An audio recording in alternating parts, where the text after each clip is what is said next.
အားလုံးမင်္ဂလာပါဒီနေ့မှာတော့ကျွန်တော်ကပေါ့နော်ဈေးနှုန်း9သိန်းခွဲဝန်းကျင်မှာရွေးချယ်လို့ရမယ်နောက်ထပ် business laptop တစ်လုံးပေါ့နော်ဒီကောင်လေးကတော့ Dell 3450ပေါ့နော်လက်တီ QCB ပေါ့နော်လက်တီ series ဆိုတဲ့အတွက်ကျွန်တော်တို့ကတော့သူရဲ့ bit quality တွေကောင်းတယ်တဲ့အတွက်နည်းနည်းပါကြမ်းခံတယ်ပေါ့နော်ပြီးတော့ပြောချင်တာကတော့ဈေးနှုန်းတင်းတင်းနဲ့လုပ်ငန်းလည်းသုံးလို့ရမယ်သူက CPU ပေါ့နော် CPU ကတော့ i5 ကိုမှ 5th generation ပါဝင်တဲ့အတွက်ကျွန်တော်တို့ကလုပ်ငန်းတွေလည်းကောင်းအောင်သုံးလို့ရတယ် daily test တွေအတွက်လည်းကောင်းအောင်သုံးလို့ရတယ်ပေါ့နော်ဒီမှာဆိုရင်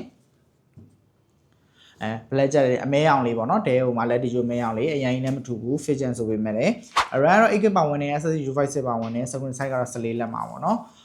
14 size ဆိုတဲ့အတွက်ဒါကျွန်တော်တို့ဒီចောင်းတွေပဲတည်သွားပေါ့နော်ရတယ်ပေါ့နော်ဒီဘက်မှာဆိုရင် USB port ရယ် SD card port ရယ်ပါမယ်ဒီဘက်မှာတော့ VGA HDMI ပါမယ်ပေါ့နော်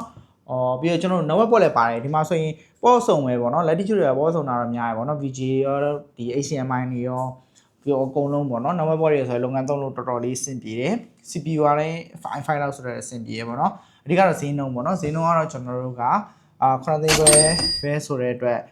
3ကျော်တယ်ပေါ့နော်အမားကန်လည်း6လပါဝင်တယ်ပေါ့နော်ဒီကောင်လေးဆိုလည်းငင်းနေလို့ဆိုင်ဝယ်တိုင်းမှာကျွန်တော်တို့ဝယ်ယူပြီးတော့အသုံးပြုလို့ရပါပြီအားလုံးကိုကျေးဇူးတင်ပါတယ်